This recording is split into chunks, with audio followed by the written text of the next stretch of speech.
গল্পের প্রথম অংশ 1 ঘন্টা 48 মিনিট আপলোড করা হয়েছিল। এবার দ্বিতীয় অংশ আপলোড করা হলো। সেই সাথে আপনাকে সম্পূর্ণ গল্পটি শোনার আমন্ত্রণ রইল। আশা করছি আপনার অনেক ভালো লাগবে। হঠাৎ পেছনে কেউ আমার মাথায় টোকা দিল। উফ, অসহ্যকর। পেছনের দিকে তাকিয়ে দেখি রতুর ভাইয়া। সেও রমেলা খালার মতো 32 পাটি দাঁত বের করে হাসি দিল। আমি এক লাফে চাচির পেছনে গিয়ে দাঁড়ালাম। বললাম, আমাকে ধরে নেই করে গাছের ভূত। আমি তো দেখছি রদ্দুর ভাইয়াকে ধরেছে। তাই তো সে হুঁশ হারিয়ে আমার সাথে রদ্দুর ভাইয়া আমার মুখ চেপে ধরে। রদ্দুর ভাইয়া আমার কানে ফিসফিস করে বলে, এই মাথা মোটা হতচ্ছাড়ি মাইয়া মানুষ রে, তুই যদি এখানে ওই ঘটনার কথা বলিস, তোর আর আমার দুইজনেরই মান সম্মান মাটির সাথে মিশে যাবে। এই কারণেই বলি, তো মাইয়া মানুষের ব্রেন হাঁটুর নিচে থাকে। করেই যাচ্ছি। রদ্দুর ভাইয়া বুঝতে পেরে ছেড়ে দিল। ইস, আরেকটু হলেই দমটা চলেই যেত আজরাইলের কাছে। হুর, তারপর কি হলো বলে না তো? ও মা গো, ভূতের মুখে রাম নাম। যাকগে, এখন আর বলবো না। আমার তো মাথা থেকে বেরিয়ে হয়ে গিয়েছিল। এখানে আমার থেকে সবাই বড়। সত্যি তো, মান সম্মান ধুলিস্যাৎ হয়ে যেত। আমি বললাম, আচ্ছা আচ্ছা, বাদ দাও তো ওই সব ঘটনা। চলো, আজ তো কবর জিয়ারত করার কথা ছিল। সবাই আমার কথায় একমত পোষণ করে। বাবা মা দাদার কবর জিয়ারত করলাম। গ্রামে থাকলে আমার রোজ একবার করে আসা হয়। মন খারাপ দূর হয়ে যায়। কত কথা আমি মা বাবা আর দাদার সাথে বলি। আজ এখানে সবাই আছে, কিন্তু আমি আমার মনের কথা ব্যক্ত করতে পারলাম না। চোখ থেকে অশ্রু গড়িয়ে পড়ল। হাতের উল্টো পিঠে মুছে নিলাম, কেউ যেন না দেখতে পারে। আসলে আমি চাই না আমার এই দুঃখটা কেউ দেখুক। আশেপাশে চোখ ঘুরিয়ে দেখলাম কেউ দেখছে কিনা। ঠিক তাই, আজও রদ্দুর ভাইয়ের চোখে ধরা পড়ে গেলাম। একটা মলিন হাসি দিয়ে মাথা নিচু করে ফেললাম। অনেকক্ষণ ছিলাম সেখানে। এবার বাড়ি যাওয়ার পালা। সবাই গ্রাম দেখছি আর হাঁটছি। লিজা ভাবি প্রচুর বিরক্ত। বিরক্ত তো হওয়ারই কথা। আসলে সকালের বৃষ্টি পুরো রাস্তাঘাটের অবস্থা 12টা বাজাইয়া গেছে। আমিও দেখে দেখে হাঁটছি। আমার আবার স্বভাব খারাপ আছে। বৃষ্টি এলেই পিছলা খাইয়া ধপাস ধুপুস করে আছাড় খাওয়া। আমি দাঁড়িয়ে গেলাম। রদ্দুর ভাইয়াও দাঁড়িয়ে গেল। বলল, কি হয়েছে? আমি বললাম, আমার মনে হচ্ছে কেউ আমাদের ফলো করছে। কালও এমন মনে হচ্ছিল। রদ্দুর ভাইয়া আশেপাশে ভালো করে তাকালো, তারপর বলল, তোর মনের ভুল, মাথা মোটা মেয়ে কোথাকার। দেখ তো, তোর চক্করে তাদের থেকে পিছিয়ে পড়েছি। এবার হাঁটতো, না হয় সন্ধ্যার আগে বাড়ি ফিরতে পারবো না। রদ্দুর ভাইয়ের কথায় আমার গা পিত্তি জ্বলে যাচ্ছে। একটু ভালোভাবেও তো বলতে পারতো, পারতো না? এই পাঠকগণ, আপনারা বলুন তো, মন খারাপ করে 2 পা এগোতেই পিছলা খাইয়া পড়তে যেতেই কেউ একজন ধরে ফেলল। মিটমিট করে তাকিয়ে দেখি রদ্দুর ভাইয়া আমাকে সোজা দাঁড় করিয়ে বলল, আরো কর রাগ। ইস ইস, কি রাগ রে! এখন যদি পড়তি তাহলে কোমরটা নির্ঘাত ভাঙতি। হতচ্ছাড়া মাইয়া কোথাকার। মুখটা ফুলিয়ে হাঁটছি। এই খাটাজ বেলগাছের আঠা কোনো দিন ভালো হবে না। বাসার সামনে এসে গেছি। লিজা ভাবে বাসা দেখি দ্রুত হাঁটতে শুরু করলো। এর মধ্যে কাণ্ড ঘটে গেছে। ধপাস ঠাস এমন শব্দে সবাই কিছুটা ঘাবড়েও গেল। তাকে দেখি লিজা ভাবে চিৎপটাং হয়ে মাটিতে পড়ে আছে। এই কাণ্ড তো আমার সাথে হওয়ার কথা, হয়েও ছিল। ভাগ্যিস রদ্দুর ভাইয়া ছিল, বেঁচে গেছি। মনে মনে রদ্দুর ভাইয়াকে ধন্যবাদ জানলাম। হাসি পাচ্ছে খুবই, তবে সামলিয়ে রাখছি নিজেকে। বেশিক্ষণ রাখতে পারলাম না। যখন দেখলাম রমেলা খালা হন্তদন্ত হয়ে ঘর থেকে ছুটে এলেন, এসেই বললেন, তুই আবারও পড়েছিস হুর? এই কথা শুনে আমি উচ্চ স্বরে হাসতে শুরু করলাম। হাসতে হাসতে বললাম, তুমি কি চোখে দেখো না মাইরি? ও মাতারি! আমি না, আজ লিজা ভাবি পড়ছে। এই কথা শুনে সবাই হেসে দিল, রোহান ভাইয়া সহ। কিন্তু লিজা ভাবি কপাট রাগী চোখে তাকিয়ে আছে আমার দিকে। রোহান ভাইয়া হাসতে হাসতে লিজা ভাবির কাছে গেল। এর মধ্যেই রমেলা খালা বলল, এই কি নতুন বউ? হায় হায় সরকার, এ কেমন বউ আনছো যার ঠ্যাঙে শক্তি নাই? এমন ধাপুস দুপুস করে পড়লে কয়দিন পর মানজাও থাকবো না। এই সেমরি, চোখ আর শক্তি কি হাতে নিয়ে হাঁটোস নাকি? মুখ ফসকে বলেই ফেললাম, ও লিজা ভাবি, তো তোমার শক্তি স্ট্যামিনা স্লো নাকি গো? আবার সবাই হেসে উঠল। লিজা ভাবি দ্রুত বসা থেকে উঠে ঘরের দিকে চলে গেল। আমরাও চলে গেলাম। সন্ধ্যা হয়ে গেছে অনেক আগেই। গুড়ি গুড়ি বৃষ্টি পড়ছে। গ্রাম অঞ্চল বলে কথা, এভাবেও বিদ্যুৎ থাকে না। আজ সন্ধ্যায়ও বৃষ্টি নেই, হালকা হালকা ঠান্ডা লাগছে। আমি কাঁথা মুড়ি দিয়ে বসে বসে মোবাইল টিপছি। হঠাৎ মনে হলো পায়ে কিছু আছে, মানে পোকামাকড় আর কি, বৃষ্টির দিনে এরকম হয় আর কি। তাই লাইটটা অন করে পা দেখতেই দরজার সামনে থেকে এলো একটা চিৎকার। কে চিৎকার দিয়েছে, কেন দিয়েছে তা জেনে লাভ নেই, চিৎকার শুনে আমিও দিলাম চিৎকার। চিৎকারের ওপর চিৎকার, চিৎকার শুনে ঘরের সবাই একজোট হয়ে গেছে, লাইট নিয়ে হাজির। আমাদের চিৎকার শুনে মনে হয় বিদ্যুৎ বাবাজিও ভয় পেয়েছে। এর মধ্যেই বিদ্যুৎ হাজির। কাঁথা থেকে মুখ বের করে দেখি লিজা ভাবি দরজার সামনে হেলান দিয়ে বসে আছে, আর বাকিরা সবাই আমাদের দিকে তাকিয়ে আছে। তাড়াতাড়ি কাঁথা সরিয়ে নিলাম, বেডে সোজা হয়ে বসে বললাম, তোমরা সবাই জমিদারের মতো দাঁড়িয়ে আছো কেন? হ্যাঁ? আর লিজা ভাবি আমার রুমে এসে ভিখারির মতো বসে আছো কেন? লিজা ভাবি মিটমিট চোখে তাকালো, নিজের বুকে থুথু দিয়ে আমার দিকে কপাট রাগী চোখে তাকিয়ে বলল, এই মেয়ে, তুমি আমাকে ভয় পাইয়ে দিয়েছো কেন? তুমি চিৎকার দিলে কেন? আমি নিরামিষ মার্কা মুখ করে বললাম, আগে কে চিৎকার দিয়েছে তা বলো। সবার আড়াল থেকে রমেলা খালা মাথা বের করে বলল, আমি আমি দিছি। তা আপনি কেন চিৎকার দিচ্ছেন? ওই হয়েছে কি, সব কাজ শেষ করে বসে থাকতে ভালো লাগছিল না। আর আমি আবার ভূত টুত ভয় পাই। পুরো শহর থেকে আইছে, কালকে কি হয়েছে এমন অনেক কথা হুর জানে। তাই ভাবছিলাম কি একটু গপ্প করে আই। যখনই আইলাম দেখি খাটের উপর কি জানি বইয়া আছে কালা। প্রথমে ভয় পাইছি, তারপর বুকে থুতু দিয়া ভিতরে আইতেই দেখি হুট কইরা আলো জ্বলা উঠলো। আমি ভূত মনে করে চিৎকার দিছি। রমেলা খালার কথা শুনে আমি হাসি ধরে রাখতে পারলাম না। খাটের উপর সবার সামনে গড়িয়ে গড়িয়ে হাসতে শুরু করলাম।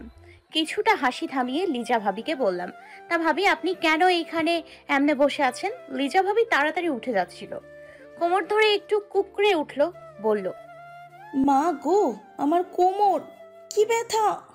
সোজা হয়ে দাঁড়িয়ে আবার বলল, কি আবার? আমি কোমর ব্যথায় কোথায় বসে শান্তি পাচ্ছিলাম না, তাই রোহান বলেছিল দাদির কাছে ওষুধ আছে, তাই আনতে যাচ্ছিলাম। তোমার রুমের সামনে আসতে হঠাৎ রমেলা খালা চিৎকারে দৌড় দিল। আমি তার সাথে ধাক্কা খেয়ে এই দরজার সামনে বসে পড়ি, আর এর মধ্যে তুমিও চিৎকার। আসলেই তোমার বুদ্ধি লোপ পেয়েছে, অসহ্যকর। পরের দিন আমি দাদুকে বলে বাইরে বের হলাম। আজ কোনোভাবেই রতুর ভাইয়াকে সাথে নিয়ে যাব না, ব্যাটা বড্ড ভয়ঙ্কর। আমি, বাবা মা, দাদার কবর জিয়ারত করতে যাচ্ছি। আজও রোজগার মতোই যাচ্ছি, কিন্তু কেন যেন মনে হচ্ছে কেউ ফলো করছে। আসলেই কি ফলো করছে? পেছন ফিরে তাকাতেই দেখি কেউ নেই। সত্যিই কি কেউ নেই? মনের ভুল। মা বাবার কবরের সামনে এসে দাঁড়ালাম, অনেকক্ষণ ধরে দাঁড়িয়ে আছি। আজ কেন যেন কথা বের হচ্ছে না মুখ থেকে। অনেক কষ্টে অস্পষ্ট স্বরে বললাম, আমি এই ধরনীতে তোমাদের খুব মিস করি। অন্যের বাবা মাকে দেখলে আমার কান্না করতে ইচ্ছে করে। আমি কিন্তু রোজ রাতে তোমাদের জন্য কান্না করি। ও মা, বাবাই, কেন আমাকে ছেড়ে চলে গেলে? সেই ঘটনার পর 3 বছর আমরা শহরে ছিলাম, দাদা দাদি গ্রামে ছিল। আদ্র ভাইয়ারা আমার জ্ঞান হওয়ার পর থেকেই দেখেছি অ্যাব্রোড থাকে। হঠাৎ দাদার অসুস্থের খবরে আমরা সবাই গ্রামে পৌঁছাই। সেদিনকে আজও পৌঁছতে পেরেছিলাম। আজও আমার সেই দিনটার কথা মনে পড়ে। সেদিনটা যদি আমি ওরকম না করতাম তাহলে হয়তো বাবা মা বেঁচে থাকতো। অনেক লম্বা জার্নি, তাই সেদিন মাঝপথে গাড়ি থামিয়েছিল। আমি সেদিন গাড়ি থেকে নেমে রাস্তার অপর পাশে যাচ্ছিলাম। আমার ভাই সেদিন মানা করছিল বারবার, আমি যেন অপর পাশে না যাই। ওই পাশে আমার প্রিয় আইসক্রিমের দোকান দেখে সামলাতে পারি নাই, দৌড় দিলাম। আমার পেছনে আমার মা, অপর পাশ থেকে একটা দ্রুত গতির ট্রাক আসছিল। বাবা দেখলো আমি আর মা দুজনেই বিপদে, সাথে সাথে বাবা বাঁচানোর জন্য এগিয়ে আসতেই বাবার মা একসাথে দুজনেই ট্রাকের নিচে চাপা পড়ে। আমি ভাগ্যক্রমে বেঁচে যাই, কিন্তু বেঁচে থেকে লাভ কি? আজ পর্যন্ত বাবা মায়ের মৃত্যুর জন্য ভাইয়া আমাকে দায়ী করে। রোজ আফসোস করে মরি, কেন সেদিন আমি রাস্তায় আইসক্রিম দেখে পাগলামি করেছি। অসুস্থ দাদা এই খবর শুনে আরও অসুস্থ হয়ে যায়। বাবা মায়ের 2 দিন পর দাদা মারা যায়। সেদিন চাচা এগুলো সব সামাল দিয়েছে। সেই ঘটনায় আমি তো সব হারিয়েছি, সব। সবাই আমাকে এক প্রকার খুনি ভাবে। বিশ্বাস করো, আমি কিছু করি নাই। অনেকক্ষণ ধরে কান্না করলাম, চুপচাপ হাঁটু মুড়ে ওভাবেই বসে আছি। হঠাৎ কিছু শব্দ পেলাম, আশেপাশে ভালো করে তাকালাম, কিন্তু না, আমি ভুল কিছুই না। এখানে আসার পর থেকে সবকিছু অদ্ভুত লাগছে, ভালো লাগছে না। কান্না করাতে মাথা ব্যথা করছে।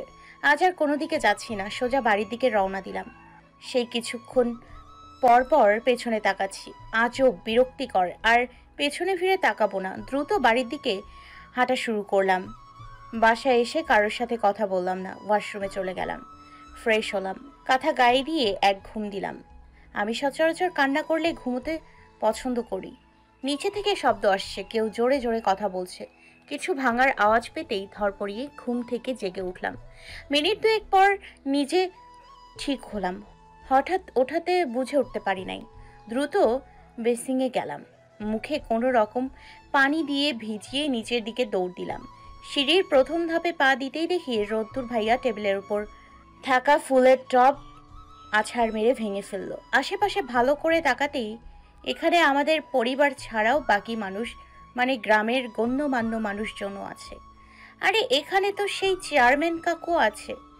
রোদ্দুর ভাইয়ের হাত থেকে রক্ত পড়ছে। রোদ্দুর ভাইয়াকে কেউ কিছু বলছে না কেন? এখানে হচ্ছেটা কি? হঠাৎ করেই রোদ্দুর ভাইয়া বলল, এই মুহূর্তে বেরিয়ে যান। আমি কিন্তু আমার হিতাহিত জ্ঞান হারিয়ে ফেলছি। আপনাদের সাহস কি করে হয়? বেরিয়ে যান।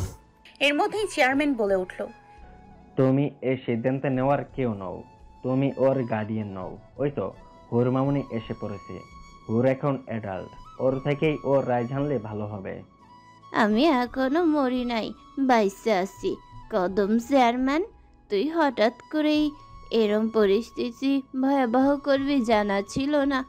আরো আগেও তো তুই আমাকে কথা বলছস। তোর সাহস দেখে অবাক হয়ে তোকে আমি বারবার ওয়ার্নিং দিয়েছি।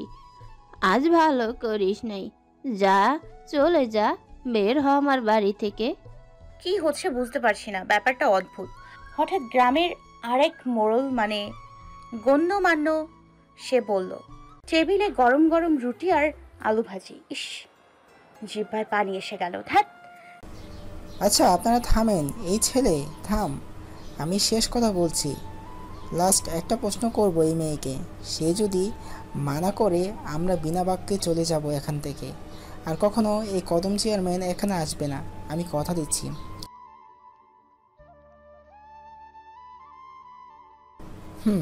তোমার নাম?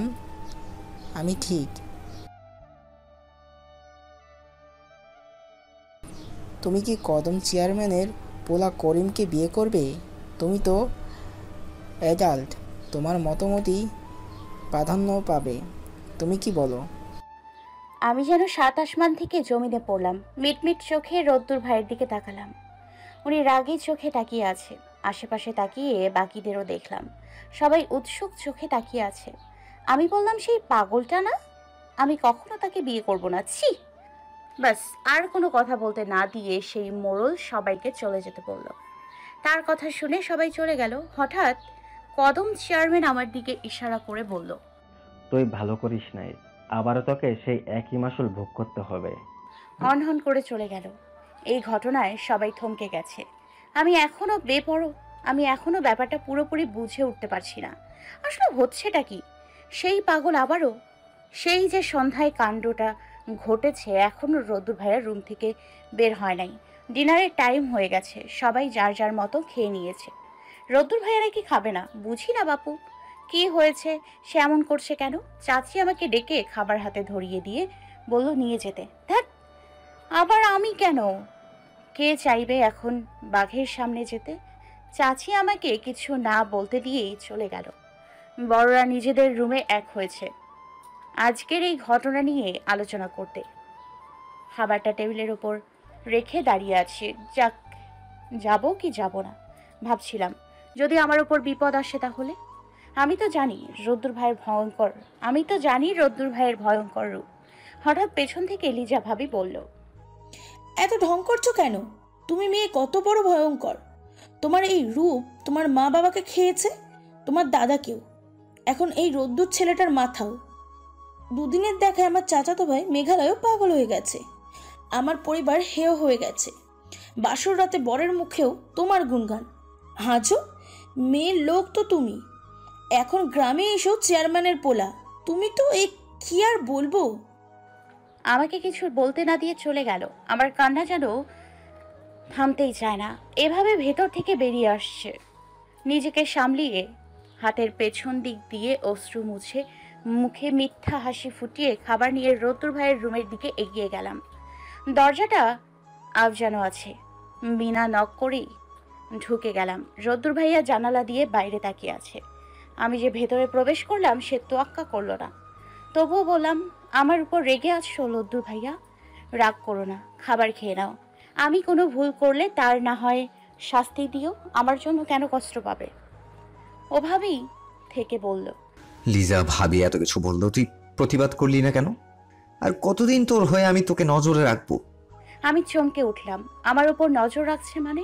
বললাম, কি বলছো তুমি এগুলা রদ্দুর ভাইয়া? জানিস এই চেয়ারম্যান কেন এসেছিল? তার পাগল ছেলের জন্য তোকে বউ করে নিয়ে যেতে। মুখ ফসকে বলে ফেললাম, জানি তো। রদ্দুর ভাইয়া নিজের মাথায় হাত বুলিয়ে বলল, পাগল ছেলে বেঁচে থাকলে তো। আমি চমকে উঠলাম। বললাম, মানে? রদ্দুর ভাই আমার দিকে ফিরে তাকালো, ঠোঁট কামড়ে হাসলো, বলল, এই চেয়ারম্যানের দুটো জমজ ছেলে আছে, একটা পাগল আর একটা অত্যন্ত বুদ্ধিমান। সবাই এই পাগলটাকেই জানে, কিন্তু আমি তো সত্যিটা জানি। চেয়ারম্যান এই কথাটা দুনিয়া থেকে আড়াল করেছে। তাছাড়া ওই ছেলে একজন সন্ত্রাসী। সবকিছু মাথার উপর দিয়ে গেল। রদ্দুর ভাইয়া আমার দিকে এগিয়ে এলো, আমার হাত টেনে নিয়ে বেডে বসিয়ে দিল, বলল, তোর মোটা মাথায় ঢুকবে না, বাদ দে, আমি রাগ করিনি। তুই এক কাজ কর, আমাকে খাইয়ে দে তো। দুটো চোখ বড় বড় হয়ে গেল, কিন্তু রদ্দুর ভাইয়ের কোনো ভাবান্তরই নেই।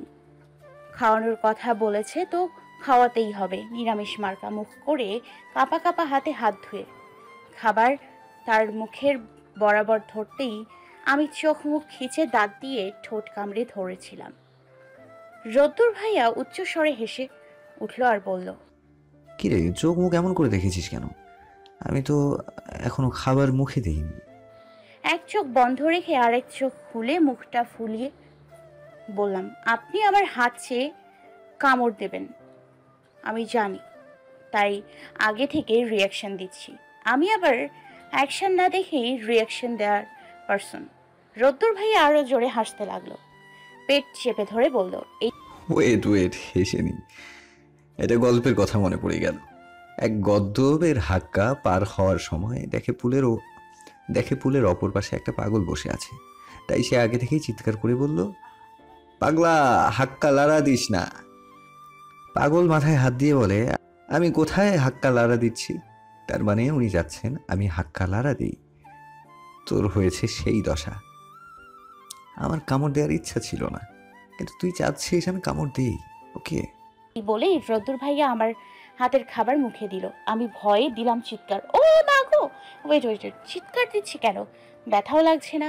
হঠাৎ মাথায় চাপড় মারতেই চিৎকার বন্ধ করে দিলাম। মিটমিট চোখে রদ্দুর ভাইয়ের দিকে তাকালাম। তারপর হাতের দিকে না কামড় দেয় নাই, একটা বেকুব মার্কা হাসি দিলাম। তুই আসলেই একটা বেকুব। এভাবে চিৎকার দিলি কেন? তোর চিৎকারে আমি কামড় দিতে ভুলে গেছি। চোখ বড় বড় হয়ে গেল। বসা থেকে দ্রুত উঠে দাঁড়ালাম, বললাম, তোমাকে আমি খাওয়াবো না, নিজের হাতে খাও। রদ্দুর ভাইয়া আবারও হাসতে বলল, আচ্ছা, খাওয়াতে হবে না, তোর জন্য একটা নোবেল পুরস্কার আছে, দাঁড়া। রদ্দুর ভাইয়া বসা থেকে উঠে তার রুমের কাবার্ডের দিকে গেল, কিছু একটা বের করলো, আমার সামনে এসে দাঁড়িয়ে তার দুটো হাত এগিয়ে দিল, বলল, কোনটা চাস? ধ্যাৎ, এটা ভালো লাগে না। এখন যেটাই চুজ করি অপরটা আমি পরবো না। কি হতো হাতে থাকা সবকিছু আমায় দিয়ে দিলে? এ মাথা মোটা লোভিনী মাইয়া মানুষ, একটা চুজ কর। তোকে দুইটা একসাথে কেন দেব? যা, আমি তো ভুলেই গেছিলাম। এই খাটাস বেল গাছের আঠা, আমি মনে মনে যাই বলি সব জানতে পেরে যায়। ধ্যাৎ, নিরামিষ মার্কা মুখ করে ডান হাতে চুজ করলাম। রদ্দুর ভাইয়া হাতটা খোলার সাথে সাথে একটা লকেট দেখতে পেলাম, কি সুন্দর। খুশিতে লাফিয়ে বাকুম বাকুম করছি। রদ্দুর ভাইয়া লকেটটা পরিয়ে দিল আর বলল, এটা ভুলেও খুলবি না, আমার দেয়া প্রথম কিছু, যত্নে রাখবি। আমি মাথায় এদিক ওদিক হেলিয়ে দুলিয়ে সায় দিলাম, খুলবো না। কিন্তু আমার মন রদ্দুর ভাইয়ের বাম হাতের দিকে। ওটাই কি আছে দেখার জন্য মন ছটফট করছে। এই হাত দেখতে চাস? কিন্তু আমার মন রোদ্দুর ভাইয়ের বাম হাতের দিকে। ওটাই কি আছে সেটা দেখার জন্য মন ছটফট করছে। আমি মাথা নাড়িয়ে হ্যাঁ বোধক ইশারা করি। সাথে সাথে হাত খুলতেই আমি ও মাগো বলে এক লাফে 5 হাত দূরে গিয়ে দাঁড়ালাম। ভীতু কণ্ঠে বললাম, তুমি আবারও আমাকে ভয় পাওয়ার জিনিস নিয়ে এসছো। এটা ফালাও। আমার লাগবে না কিছু, ফালাও। রোদ্দুর ভাইয়া প্লাস্টিকের টিকটিকিটা আমার দিকে ফিক্কে মারলো। আমি আরেক চিৎকারে রোদ্দুর ভাইয়ের সামনে থেকে তাকে জড়িয়ে ধরলাম। রোদ্দুর ভাই আমাকে জড়িয়ে ধরে বলল, রোদ্দুর ভাই আমাকে ছাড়িয়ে বলল, আজব মেয়ে মানুষ। আমি কি বলেছিলাম দেখ, তুই তো জোর করলি। আমার খুব রাগ হচ্ছে, রোদ্দুর ভাইয়ের উপর নয়, নিজের উপর। তাও রাগ দেখিয়ে দপদপ পায়ে হেঁটে চলে গেলাম। দরজার সামনে দাঁড়িয়ে পেছন ফিরেই বললাম, খাবারগুলো খেয়ে নিন, আর আমি আপনার করা কাজের শোধ তুলবই একদিন। পরের দিন সকালে, আজ একটু ভোরেই উঠে গেছি। উঠে ফ্রেশ হয়ে নিজেকে দেখছি, লকেটটাই নিজেকে আরও সুন্দর লাগছে। মনে মনে রোদ্দুর ভাইয়াকে অসংখ্য ধন্যবাদ জানালাম। নিচে নেমে কাউকে দেখছি না। গেল কই সবাই? টেবিলে গরম গরম রুটি আর আলু ভাজি। ইস, জিহ্বায় পানি এসে গেল। ধ্যাৎ, তাদের দিয়ে কি করব? আমি আগে খেয়ে নিই। কখনো দাঁড়িয়ে কখনো বসে খাচ্ছি। খাওয়া শেষে পানি খেলাম। হঠাৎ চোখ গেল মেইন দরজায়, যেখানে লিজা ভাবি দাঁড়িয়ে আছে। আরে, সে ওখানে দাঁড়িয়ে কি দেখছে? আমি আস্তে আস্তে এগিয়ে গেলাম। লিজা ভাবির কাঁধে হাত রেখে বললাম, কি দেখছো? লিজা ভাবি ধরফরিয়ে উঠল।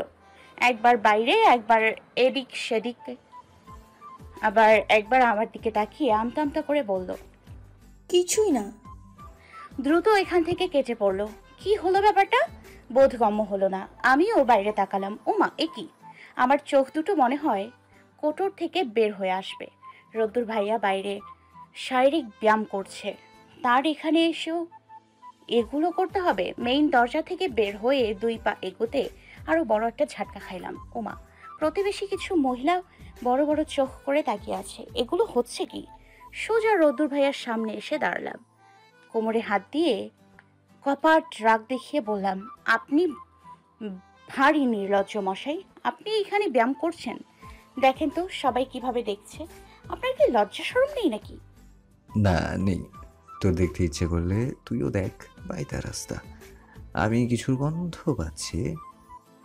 আমি কাঁদো কাঁদো গলায় বলেই ফেললাম, আমার জেলাসি ফিল হচ্ছে, তাই গন্ধ পাচ্ছেন।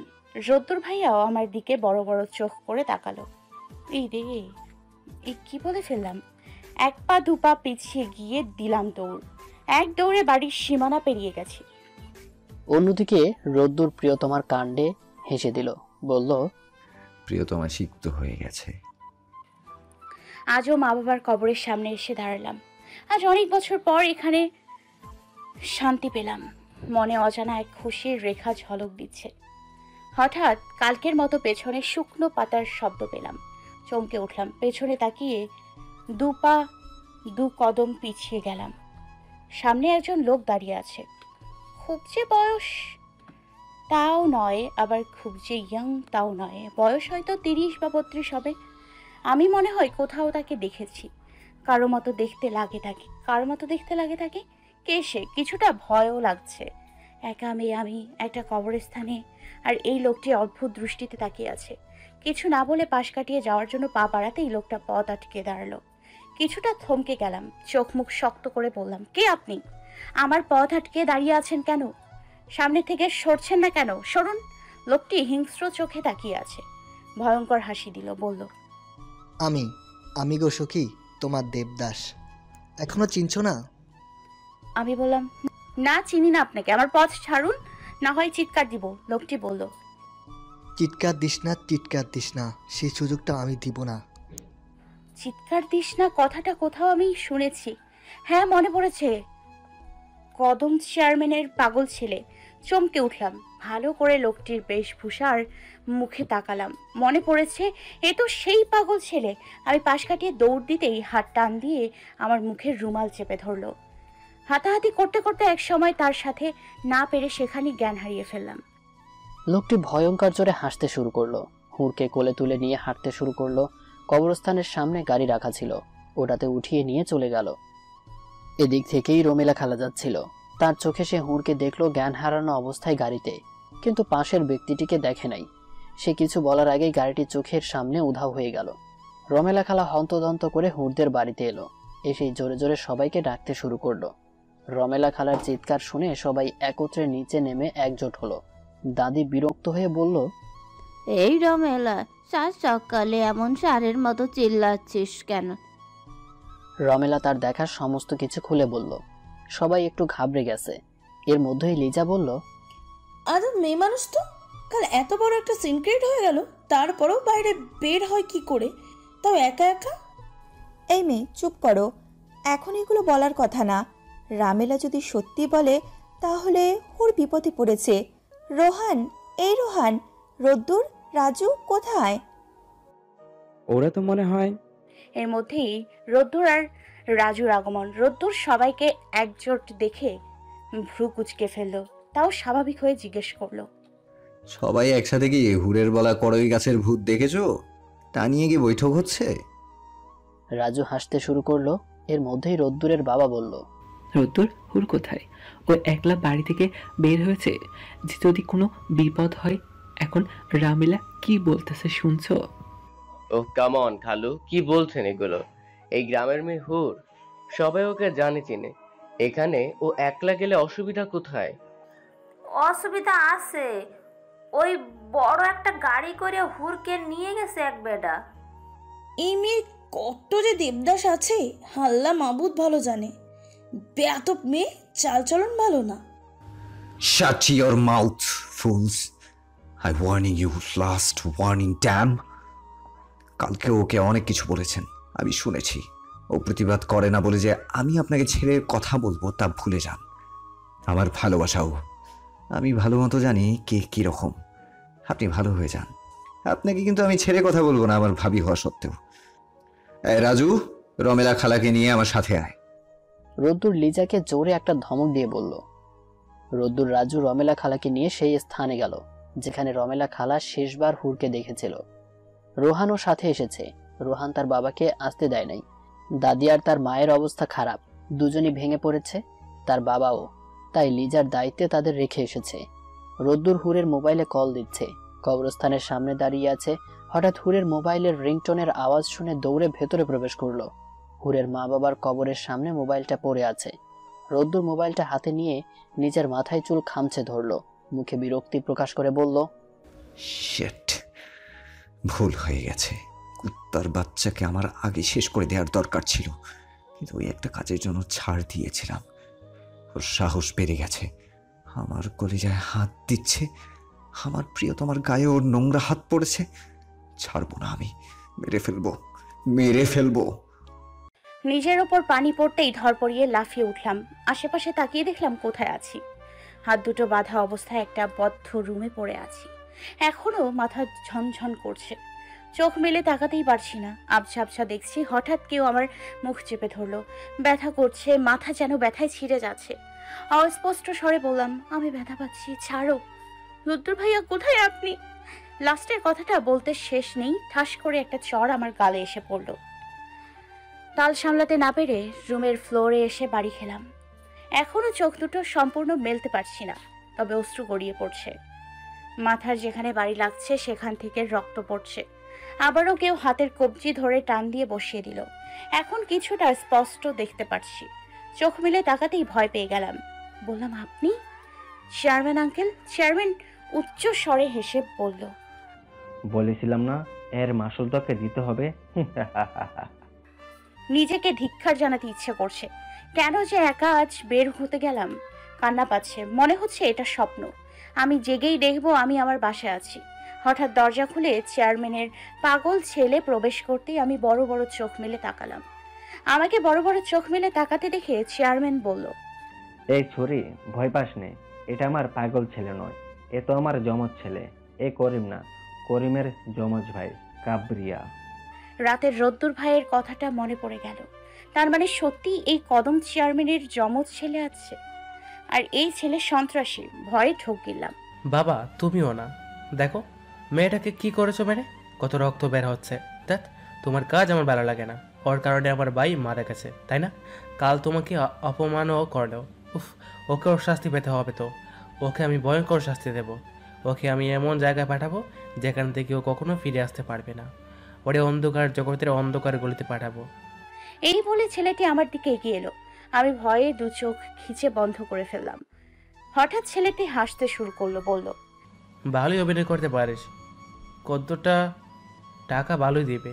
এই কথা শুনে চমকে উঠলাম, মুখ ফসকে বলে ফেললাম, আমি কি করেছি? আপনাদের কি ক্ষতি করেছি? আমাকে কেন এভাবে ধরে এনেছেন?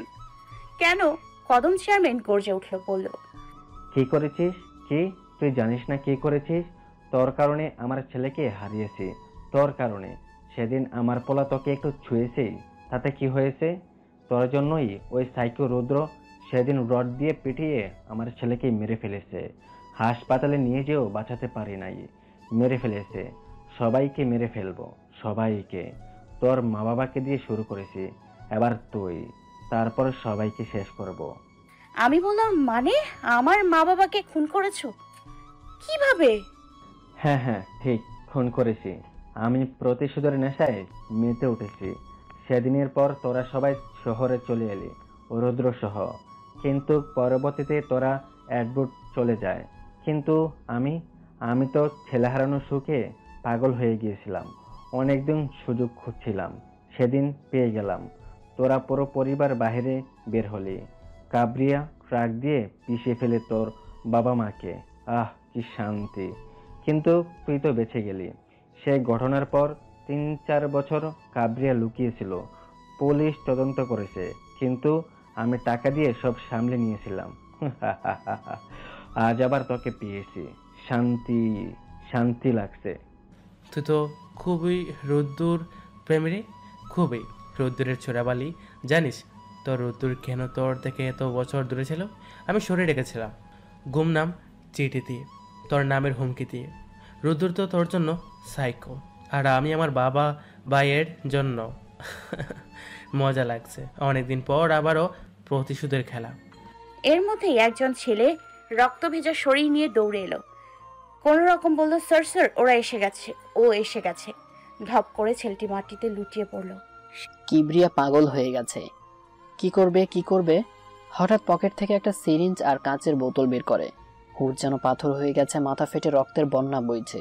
এর মধ্যেই হাতে ইনজেকশন পুশ করা হলো। মিনিট 2 পর হুর ঢলে পড়ল। কিবরিয়া বিশ্বজয়ের হাসি দিল।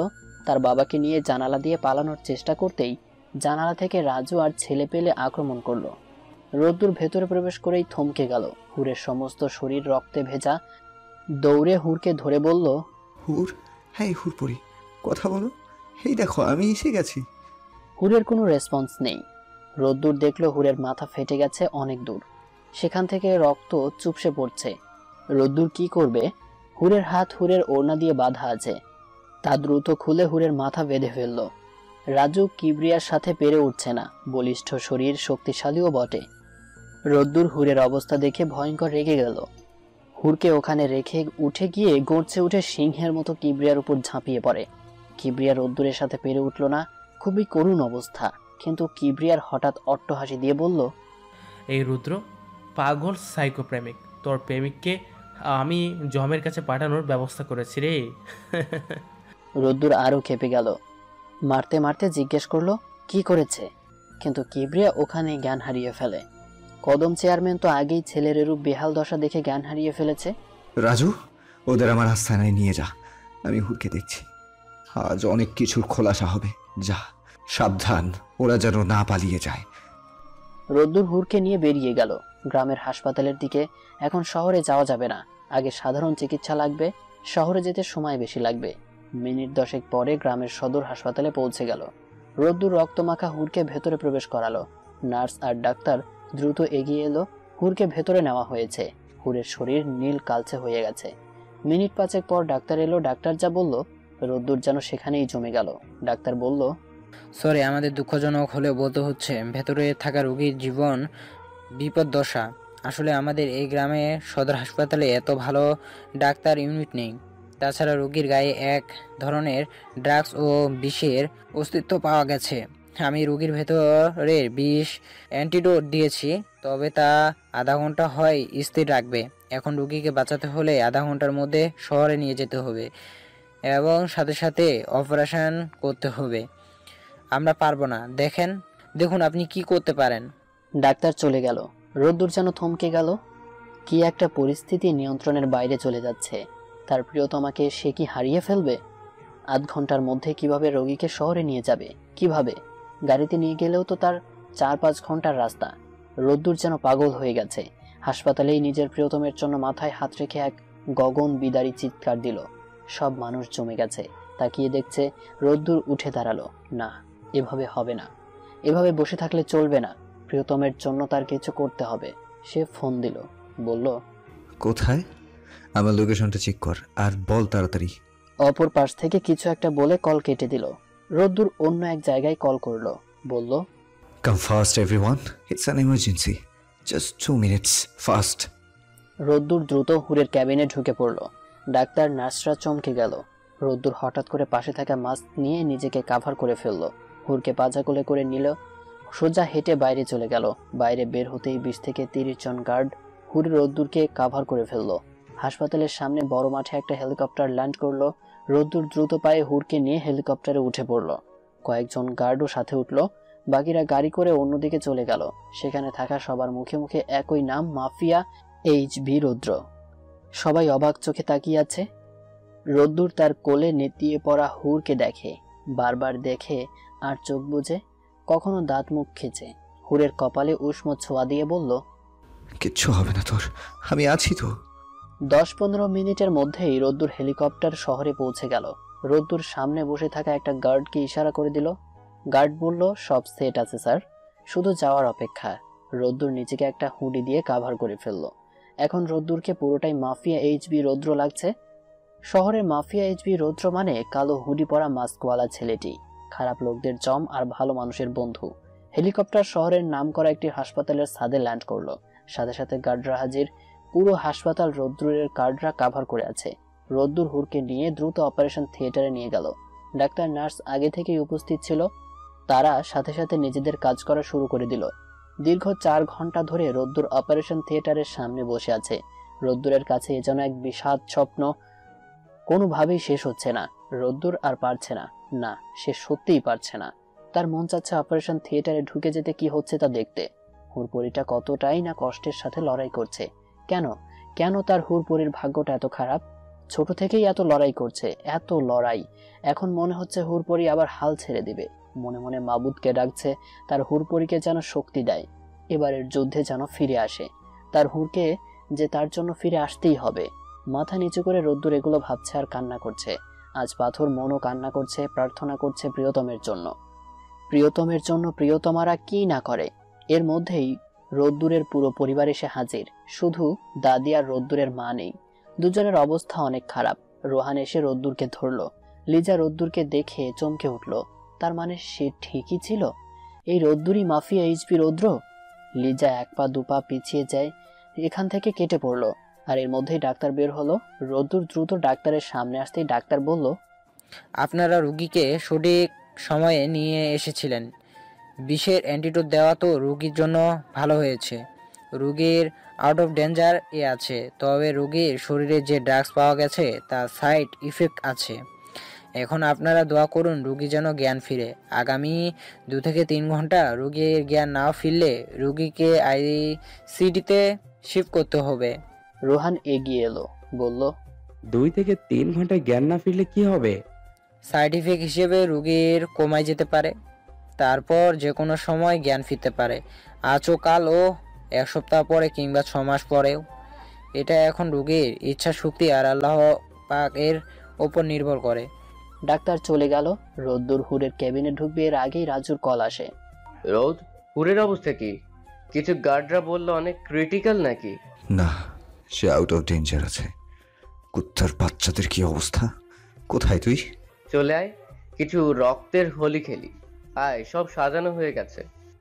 রোদ্দুর কল কেটেই রোহান আর তার বাবাকে হুরকে দেখে রাখার কথা বলে দ্রুত হাসপাতাল থেকে বের হয়ে গেল। রোদ্দুর নিচের আস্তানায় পৌঁছে গেছে। ভেতরে ঢুকতেই মোবাইলে কারো ভিডিও কল আসলো। সেই অজ্ঞাত ব্যক্তি। রোদ্দুরের মুখে ভয়ঙ্কর হাসি ফুটে উঠল। ফোন পিক করে বলল, খবর পেয়ে গেছিস? তোর কাছে আমি হুরকে রেখে এসেছি কেন? হ্যাঁ, তুই একদম বিনতি করেছিস দেখে। তবে আজ কেন হুরের এই দশা? হুরের কিছু হলে তোকে আমি ছাড়বো না রোদ। সম্পর্ক ভুলে যাব, ও আমার কথা দেওয়া আমানত। এর মধ্যেই রাজু রোদ্দুরের পেছনে এসে দাঁড়ায়, বলল, ও ফারহান, কেমন ভাই? কি শুরু করলি? হুর ঠিক আছে, হুরকে তুই যতটা ভালোবাসিস ঠিক রৌদ্রও ততটাই ভালোবাসে। হুর তোর বোন, মানে আমারও বোন। আর রৌদ্রে রোদ্দুর হাতের ইশারায় থামতে বলল রাজুকে। রাজু থেমে গেল। কিছুক্ষণ চুপ থাক আর ভিডিওতে দেখতে থাক কি হয়। বলেই একটা হিংস্র হাসি দিয়ে মোবাইলটা ব্যাক ক্যামেরার দিয়ে এক গার্ডের হাতে দিল, বলল, ধরে রাখো। রাজু, ওদের শরীরে অনেক চর্বি রে, 320 নম্বর ফর্মুলা প্রয়োগ করতো। রাজু মুচকি হেসে মিনিট দুয়েকের মধ্যেই ঠান্ডা বরফ জল ভর্তি পানি ওদের দিকে ফিকে মারল। হঠাৎ বরফ পড়তেই কিবরিয়া আর কদম চেয়ারম্যান ধরফরিয়ে জেগে উঠল। তা কাবরিয়া, সম্পূর্ণ ঘটনা খুলে বলবি কি? কিবরিয়া উচ্চস্বরে হাসা শুরু করলো, বলল, না রে, বলবো না। তা তোর প্রিয়তমা বেঁচে আছে নাকি গেছে? হ্যাঁ রাজু, ওর নাকি আমার প্রিয়তমাকে উপরে পাঠানোর খুব ইচ্ছে। তা চেয়ারম্যান কাকুরে উপরে পা বেঁধে ঝুলিয়ে দিত। রোদ্দুর বলতে নেই, রাজু তার কাজ শুরু করে দিল। কদম চেয়ারম্যানকে উল্টো করে ঝুলিয়ে দিল। রাজু, তুই কি ফর্মুলা ভুলে যাচ্ছিস দিন দিন? তাহলে তোকে তো ছাড়াই। রোদ কামন, তুই চুপ কর, আমি করছি তো। Guard, formula number 110। সাথে সাথে গার্ডরা কদম চেয়ারম্যানকে ঠান্ডা বরফ পানিতে চোবাচ্ছে। কদম চেয়ারম্যানের মুখে টেপ লাগানো। বেচারা কিবরিয়া নিজের বাবার এমন বেহাল দশা দেখে ভরকে যায়। চিৎকার করে থামাতে বলে, সে সব বলতে রাজি আছে। রোদ্দুর হাতের ইশারায় থামাতে বলে আর কিবরিয়াকে বলতে বলে। কিবরিয়া একে একে সবকিছু খুলে বলল। ভিডিওতে ফারহান হঠাৎ চিল্লিয়ে বলল, রোদ, রোদ, উত্তর বাচ্চাদের ছাড়বি না। ওর জন্য আমি আমার বোনের থেকে দূরে থেকেছি, মা বাবার হত্যাকারী ভাবছি।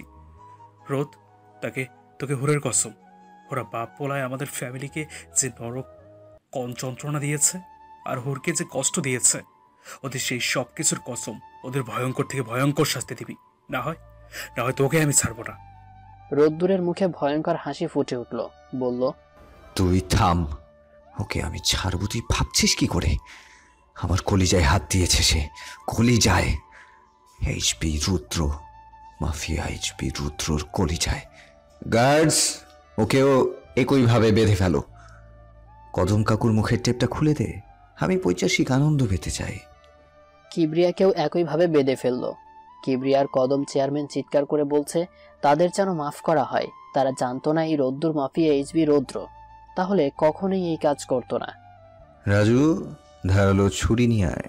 আর গার্ডস, তোরা ফর্মুলা 440 সেট কর মিনিট 5 মধ্যেই।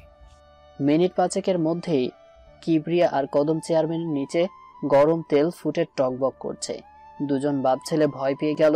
রোদ্দুরকে বারবার চিল্লিয়ে মাপ চাচ্ছে যাতে ছেড়ে দেওয়া হয়, জীবনে এরকম ভুল করবে না। সুযোগ একবার আসে, আর যে রৌদ্র এর চোখে পড়ে যায় তার আড্ডা এসে যায়। রৌদ্র মৃত্যু ছাড়া কোনো পথ দেয় না। গার্ডস! বলার সাথে সাথে তাদের গরম তেলে ছেড়ে দেওয়া হয়। দুটো মানব জীবিত অবস্থায় নরকীয় মৃত্যু যন্ত্রণা ভোগ করছে। রোদ্দুর ইশারা দিতেই ওদের টেনে তুলে ফেলল, মাটিতে ছিটকে ফেলল। রোদ্দুর ছুরি দিয়ে প্রথমে কদম চেয়ারম্যানের হাত কাটলো, টকবগিয়ে রক্ত পড়ছে। ওটাতে মরিচের গুঁড়ো মিশিয়ে দিল। ওখানেই দাফিয়ে দাফিয়ে কদম চেয়ারম্যান মারা গেল। কিবরিয়ার পুরো শরীর ছুলে গেছে, চোখ দুটো বড় বড় হয়ে গেছে। কি বিচ্ছিরি ভয়ঙ্কর দেখতে। রোদ্দুর মুচকি হেসে পুরো শরীরে মরিচ গুঁড়া দিচ্ছে, যেন কিছু ফ্রাই হচ্ছে এমন শব্দ হচ্ছে। কিবরিয়া কাটা মুরগির মতো দাফাচ্ছে। রোদ্দুরের এমন ভয়ঙ্কর রূপ দেখে সেখানে উপস্থিত সবাই হতবাক হয়ে গেছে। রোদ্দুর উচ্চ স্বরে হাসতে হাসতে সেখান থেকে বেরিয়ে গেল। রোদ্দুর এক ভরসার নাম, দীর্ঘ অন্ধকারের পর এক আলো জ্বলে ওঠার বিশ্বাসের নাম। হয়তো ঠিক, মানুষ এত ভয়ঙ্কর হয় না। সত্যি অর্থে কজন মানুষকে আমরা চিনি, কজন মানুষকে আমরা ভয়ঙ্কর হতে দেখেছি। এই পৃথিবীতে মানুষের থেকে ভয়ঙ্কর আর কোনো প্রাণী নেই, একমাত্র মানুষ প্রাণীটাই খুনি। এদের মতো ভয়ঙ্কর আর একটাও খুঁজে পাবে না। 15 দিন পর আজ হুরকে বাসায় আনা হয়েছে। 2 দিন আগে হুরের জ্ঞান ফেরে, আর 2 দিন অবজারভেশনে ছিল। আজ ডাক্তারের কাছ থেকে ছাড়া পেয়েছে, তাই বাসায় আনা হয়েছে। হুর যেন চুপচাপ হয়ে গেছে, একেবারেই নিশ্চুপ। হয়তো মা বাবার এরকম মৃত্যু ভেতর থেকে হুরকে স্তব্ধ করে দিয়েছে। কেটে গেল আরো 1 সপ্তাহ। হুরকে আগের থেকে আরো বেশি সুস্থ লাগছে, তবে চুপচাপ থাকে নিজের রুমের ভেতর। আজ বাড়ির সবাই একসাথে বসে আছে, মূল কেন্দ্রবিন্দু হুর। লিজা যেন আগের থেকে আরো শান্ত হয়ে গেছে। হয়তো ঝড় আসার পূর্ব মুহূর্ত। সবার শেষে সিদ্ধান্ত হলো হুরকে সর্বপ্রথম নর্মাল লাইফে আনা হোক। হঠাৎ এত বড় একটা বিপদ গেছে, এখন হুরও ঠিক আছে। হুরকে নিতান্ত সাধারণ কার্যক্রমে অংশগ্রহণ করাতে হবে, একটু জোরপূর্বকই। সেদিনের ঘটনার পর পুরো শহর গরম। মানুষের মুখে মুখে মাফিয়া এইচপি রৌদ্র এর নাম। সেই কদম চেয়ারম্যান আর তার ছেলের লাশ নর্দমায় পাওয়া গেছে, সাথে সেখানে তাদের কর্মকাণ্ডের এভিডেন্স। এগুলো রোদ্দুরের গ্যাংরা করেছে। পুলিশ তদন্ত করছে, কিন্তু কোনো এভিডেন্স পাচ্ছে না ন্যাচারাল মৃত্যু যেন। আর যারা খুন হয়েছে তারা দেশদ্রোহী আর দেশের জনগণের শত্রু, তাই কেস সেখানেই অফ করে দেওয়া হয়েছে। আমার ইচ্ছে ছিল না, তবুও বাধ্য হয়ে চাচার সাথে বের হয়েছি। চাচার সাথে গাড়িতে উঠেছি। কোথায় যাচ্ছে জানে না, জিজ্ঞাসা করে লাভ হলো না। চাচা সারপ্রাইজ বলে উড়িয়ে দিল। আমি চুপচাপ বসে আছি। অপরিচিত শহর না, অপরিচিত শহর না, চেনা শহরের অপরিচিত রূপ দেখছি। সবকিছু কি ঠিক এভাবেই বদলে যায়? আর ভাবছি, আজ প্রায় 1 মাস হতে চলেছে রোদ্দুর ভাইয়ের সাথে কথা হয় না, দেখাও বেশি হয় না। যদিও দেখা হয়, রোদ্দুর ভাইয়াকে ইগনোর করি। আমি যাই করি সে তো পারে আমার সাথে কথা বলতে, কিন্তু সেও কিছুটা ইগনোর করে। কেন যেন তার এই ব্যবহার ভালো লাগে না। আজকাল কিচ্ছু ভালো লাগে না। যদি মরে যেতাম। হঠাৎ গাড়ি থেমে গেল। আমি ব্রেক কষাতে একটু নড়ে চড়ে বসলাম। চাচার দিকে তাকাতেই চাচা নেমে গেল। আমি অপর পাশ থেকে নামতেই অবাক হলাম। ভার্সিটির সামনে কত মানুষ, কত কিছু করছে। চাচা আমার কাঁধে হাত রেখে বলল, চল। চুপচাপ চাচার সাথে ভেতরে গেলাম। অনেকে আমার দিকে তাকিয়ে আছে। যাক, মানুষ মানুষের দিকে তাকায়, স্বাভাবিক। কিছু কিছু ছেলে মেয়ে চাচাকে সম্মান করছে, ব্যাপারটা অদ্ভুত। ভর্তি হলাম ভার্সিটিতে। চাচা আর আমি ক্যান্টিনে বসে আছি। হঠাৎ ধুম করে রোদ্দুর ভাইয়া চেয়ারে এসে বসলো। হঠাৎ বসে পড়ায় ভয় পেয়ে গেলাম। তাকিয়ে দেখি রোদ্দুর ভাইয়া। আমার গ্যাংয়ের পোলাপানদের থেকে শুনলাম তুমি এসেছো, তাই ভীতু প্রকৃতির মেয়েটাকে সাথে নিয়ে কেন এসেছো? রুদ্দুর, আবারও ওকে আনবো না তো কাকে আনবো? ওর ভার্সিটিতে অ্যাডমিট করে দিছি। রোদ্দুর ভাইয়া চমকে আমার দিকে তাকালো। ধ্যাত, এই চাচাও না। রোদ্দুর ভাইয়া যে ভার্সিটিতে পড়ে সেখানেই কেন অ্যাডমিট করতে হবে? কিচ্ছু বললাম না, চুপচাপ উঠে চলে এলাম। রোদ্দুর ভাইয়া তাকিয়ে আছে। চাচাও আমার সাথেই চলে এলো। আজকের দিনটা অন্য দিন থেকে ভালোই কাটলো। রাতে বসে আছি নিজ বারান্দায়। গ্রামে আর যাওয়া হয় নাই। তারপর কি হয়েছিল? তারা কি বেঁচে আছে? মা, বাবা আর দাদার কবর দেখতে ইচ্ছে করে। আকাশ দেখছি, চেয়ারে বসে আকাশ দেখছি, আর মা বাবার কথা মনে করছি। নিজেকে এখন কিছুটা বোঝামুক্ত লাগে। আমি তো আমার মা বাবাকে মারি নাই, তবুও সেদিন আমার দৌড় দেওয়া উচিত হয় নাই। কিছুটা দোষ আমারও আছে। এগুলো ভাবছি, হঠাৎ রোদ্দুর ভাইয়ের দেয়াল লকেটটায় হাত পড়ল। জানি না কেন খুলে ফেললাম। হাতে নিয়ে ধরে চোখ বুজে রইলাম। হঠাৎ পেছন থেকে রোদ্দুর ভাই আওয়াজ করে বলল, কিছু বলি না দেখে আমি যে বলবো না তা ভাবিস না। লকেটটা গলায় দে, না হয় তোর ওই হাত আমি 2 ভাগ করতে বেশি সময় নিব না। এটা কি ছিল জানি না, হয়তো ঠান্ডা মাথার ধমকি। হাত থেকে লকেটটা ইচ্ছে থাকা না সত্ত্বেও লকেটটা পরে নিলাম। রোদ্দুর ভাইয়া এগিয়ে এলো, আমার পাশের চেয়ারে বসে পড়লো। আর চোখে তাকালাম, কিছু বললাম না। আজকাল কথা বলতে ইচ্ছে করে না। চুপচাপ থাকলে চলবে? আর কতদিন চুপচাপ থাকবি? আচ্ছা, এটা সারপ্রাইজ আছে তোর জন্য। পকেট থেকে একটা ভাঁজ করা কাগজ বের করলো, আমার হাতে গুজে দিল। তারপর বলল, সময় মতো পড়ে নিস। চুপচাপ উঠে চলে গেল। তার যাওয়ার দিকে তাকিয়ে রইলাম। হাতে থাকা কাগজটা দেখলাম, তবে খুলতে ইচ্ছে করলো না। কাগজটা নিয়ে উঠে চলে এলাম রুমে। ড্রয়ারে কাগজটা রেখে দিলাম আর বেডে শুয়ে পড়লাম। পরের দিন সকাল 9টায় ফ্রেশ হয়ে নিচের ড্রয়িং রুমে খেতে বসেছি। সবাই আছে। রোহান আর চাচা অফিসে যাবে। আমাকে দেখে সবাই খুশি হয়েছে। এর মধ্যেই রোদ্দুর ভাইয়ার আগমন। আমি দ্রুত খেয়ে উঠলাম। বললাম, চাচি, চাচা, দাদি, আমি আসছি। আসছি মানে কি? রোদ্দুর আছে কি করতে? রোদ্দুরও একই ভার্সিটি পড়ে, ওর সাথে যা। এই রোদ্দুরের সাথে নিয়ে যা। রোদ্দুর ভাই এর মধ্যেই খাওয়া শেষ করে উঠে দাঁড়ালো, বলল, আমি কাউকে নিতে পারবো না, তবে যার প্রয়োজন আমার পিছু পিছু আসুক। ভাব দেখে বাঁচি না, এখন কিছু আর বললাম না, চুপচাপ তার পিছু পিছু হাঁটলাম। ভার্সিটিতে পৌঁছে গেছি। এর মধ্যে আমাদের কোনো কথা হয় নাই। গেটের সামনেই রোদ্দুর ভাইয়ের গাড়ি থেকে নামতেই দেখি ভার্সিটির অনেক মেয়েরা আমার দিকে অবাক চোখে তাকিয়ে আছে। ব্যাপারটা কি বুঝতে পারলাম না। আমাকে কি কোনো দিক থেকে খারাপ দেখা যাচ্ছে? আমি তো সিম্পল ভাবেই এসেছি। রোদ্দুর ভাইয়া গাড়ি নিয়ে চলে গেল পার্কিং করতে। যাকগে, ভার্সিটি অনেক আগে থেকেই শুরু হয়ে গেছে, মানে আমি একাই নবীন। 1 মাস হয়ে গেছে, নবীন বরণ সব হয়ে গেছে, নতুন তো তাই এদিক সেদিক তাকিয়ে হাঁটছি। হঠাৎ কিছুর সাথে ধাক্কা খেলাম, হাতে থাকা বইটা পড়ে গেল। সামনে একটা মেয়ে বইটা উঠিয়ে আমার দিকে তাকিয়ে হঠাৎ আমাকে হুর বলে জড়িয়ে ধরলো। ব্যাপারটা অদ্ভুত, বোধগম্য হলো না। কে মেয়েটি?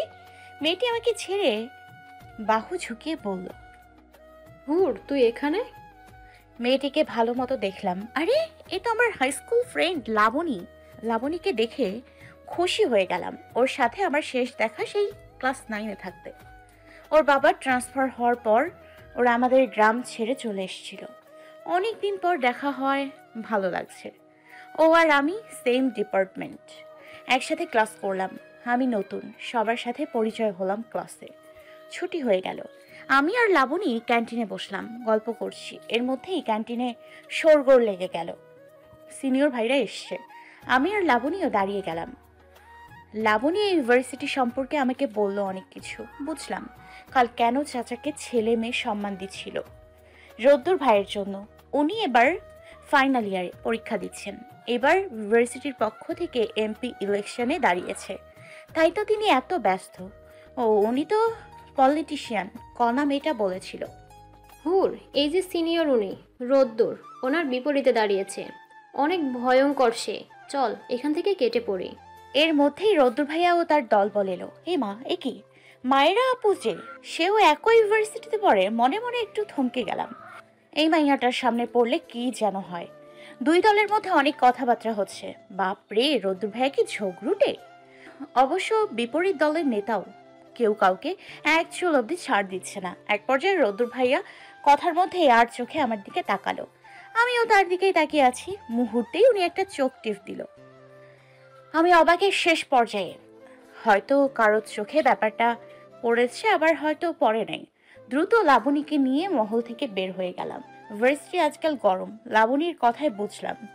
এখন মৌসুমটা উত্তাল, চারিদিকে ইলেকশনের কানা ঘুষা চলছে। চাটং থেকে শুরু করে ঘরে ঘরে ইলেকশন নিয়ে মাতামাতি। লাবণীকে বিদায় দিয়ে আমিও রাস্তায় হাঁটছি, কোনো রিক্সা পাচ্ছি না। এমন সময় হঠাৎ একটা গাড়ির সামনে এসে থামলো। কিছুটা ভয় পেয়ে গেলাম। গাড়ির গ্লাসটা খুলতে ইট ঝটকা খেলাম।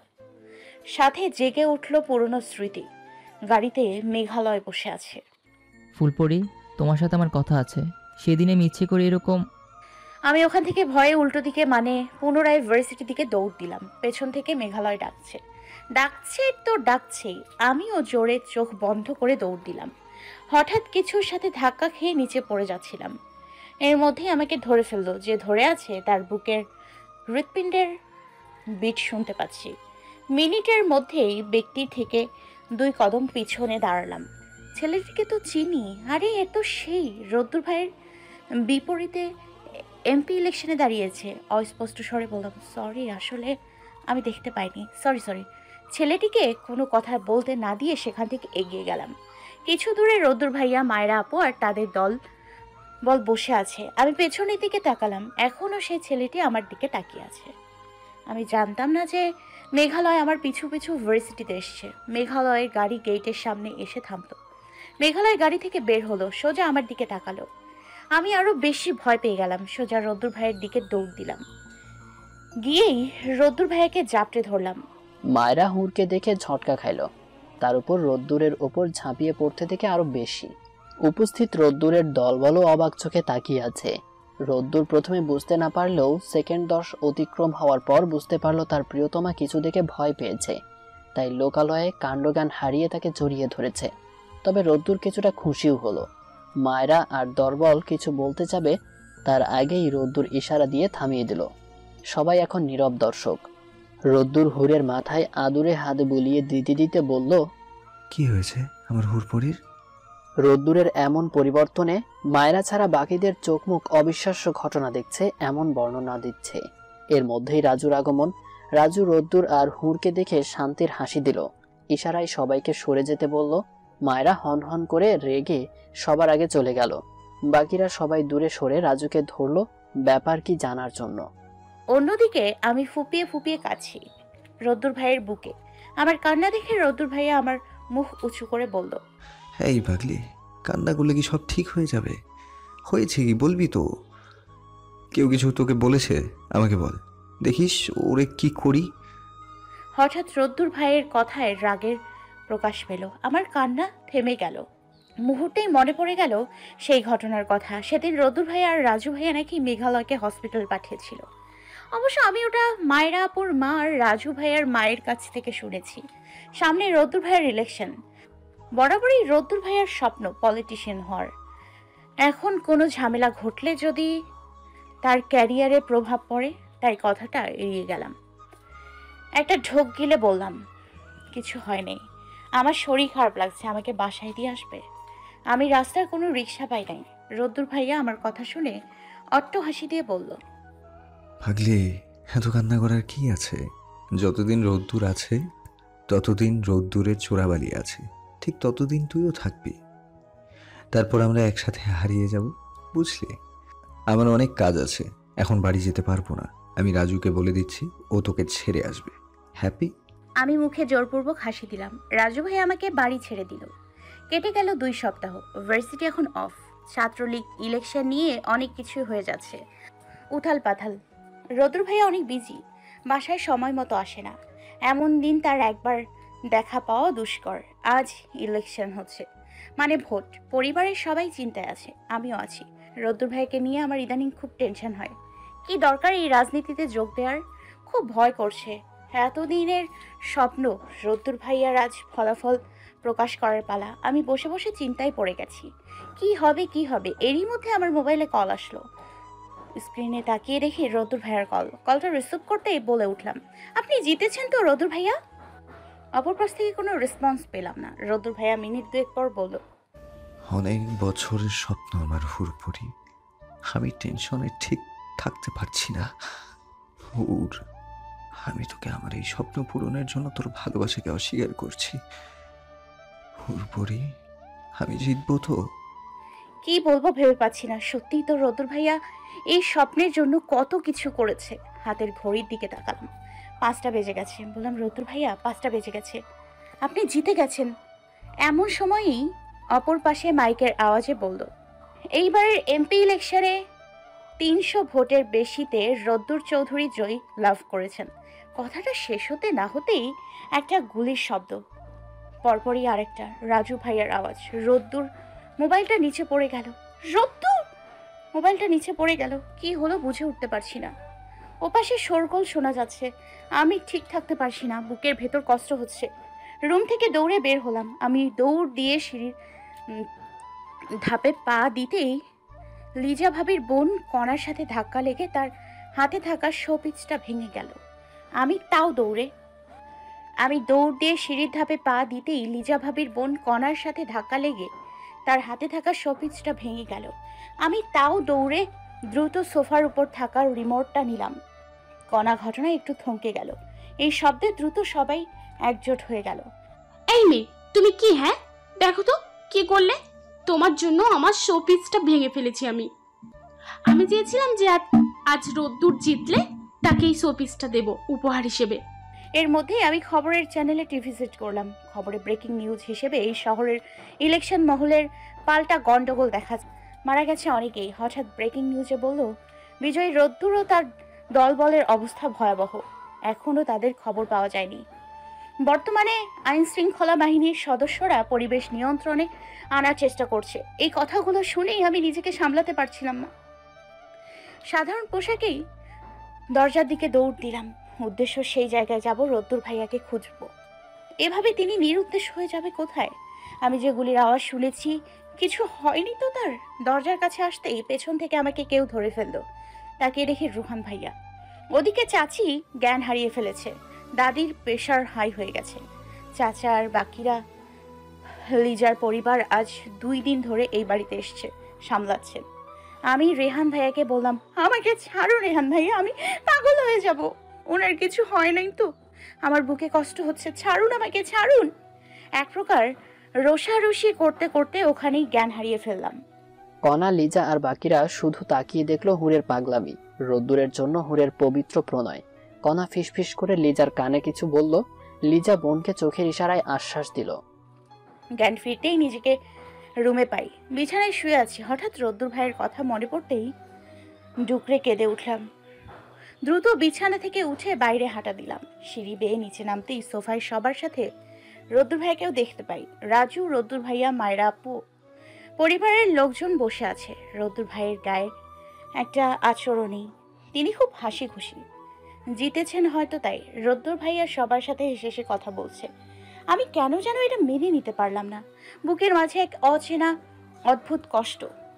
আমি ভেবেছিলাম হয়তো আমি তাকে হারিয়ে, না কি বলছি, তবে জ্ঞান ফেরার পর রোদ্দুর ভাইয়ের এই রূপ দেখবো আমি ভাবি নাই। আমি চুপচাপ ওপরে উঠে যাচ্ছি। এর মধ্যেই লিজা ভাবি বলল,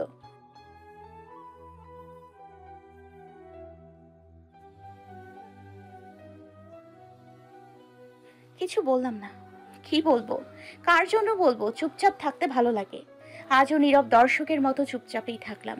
তবে রোদ্দুর ভাইয়ের দিকে তাকাতে ভুললাম না। সে অবাক দৃষ্টিতে তাকিয়ে আছে। অর্থাৎ ভাজা মাছ উল্টে খেতে পারে না, এরকম চুপচাপ উপরে চলে গেলাম। হুর যেতেই রোহান লিজাকে ধমক দিল, আরো কিছু বলল। এর মধ্যেই রোদ্দুর জানতে চাইলো ব্যাপারটা কি। রোহান সব খুলে বলল। রোদ্দুর ধপ করে বসে পড়ল, একবার ক্ষিপ্ত চোখে লিজার দিকে তাকালো, কিন্তু কিছু বলল না। রোদ্দুর মাথায় হাত বুলিয়ে বলল, শিট, ভুল হয়ে গেছে, পুনরায় একই ভুল আবারও। শিট, সব নর্মাল হচ্ছিল আমাদের মাঝে, সব ভেস্তে গেল। ধ্যাত। হনহন করে রোদ্দুর উপরে চলে গেল। পরের দিন সকাল থেকেই বাড়িতে শোরগোল, অর্থাৎ পার্টি হবে। রোদ্দুর ভাইয়া জয়ের খুশিতে পার্টি রাখছে। শহরে গণ্যমান্য ব্যক্তিবর্গ আসবে, সবাই খুশি। চুপচাপ সব দেখলাম, আশেপাশে চোখ বুলিয়ে দেখছি রোদ্দুর ভাই আছে কিনা। না, নেই। সেই যে কাল এক চোখ বিনিময় দেখা, এখন পর্যন্ত আর দেখা নেই। তাকে দেখিও নাই। এমপি মানুষ বলে কথা, এখন কি তাকে পাওয়া যাবে? দাদির রুমে গেলাম, দাদি বসে আছে। আমাকে দেখে মুচকি হেসে ডাক দিল, বলল, কি হয়েছে? আমার নাতনিকে আজ নেতিয়ে পড়া গোলাপের মতো লাগছে কেন? দাদির পাশে এসে বসলাম। বললাম, দাদি, আমার এই বাড়িতে ভালো লাগে না, দম বন্ধ লাগে। এই কোলাহল আবার ভালো লাগে না, আমি নির্জনতা চাই। দাদির মুখটা মলিন হয়ে গেল, বলল, রোদ্দুরকে ভুল বুঝছিস? আর বলতে দিলাম না, হাতের ইশারায় থামতে বললাম আসি আমি, তুমি রেস্ট নাও, শরীর ভালো না। সন্ধ্যায় পুরো বাড়ি উৎসবের আমেজে মেতে উঠেছে। হইচই তো আছেই, তার সাথে সমগম, তাছাড়া পার্টির মহল। খুশি যেন উপচে পড়েছে। রুমে বসে আছি, ভাবছি কি করব। আমি এত ইম্পর্টেন্ট পার্সনও না যে পার্টিতে যাওয়াই লাগবে, না গেলেও চলবে। হঠাৎ দরজা খুলে কেউ ভেতরে প্রবেশ করলো। শব্দ শুনে তার দিকে তাকালাম, দেখলাম চাচি এসছে। চাচিকে দেখে মুচকি হেসে বললাম, তুমি এখানে যে, কি হয়েছে?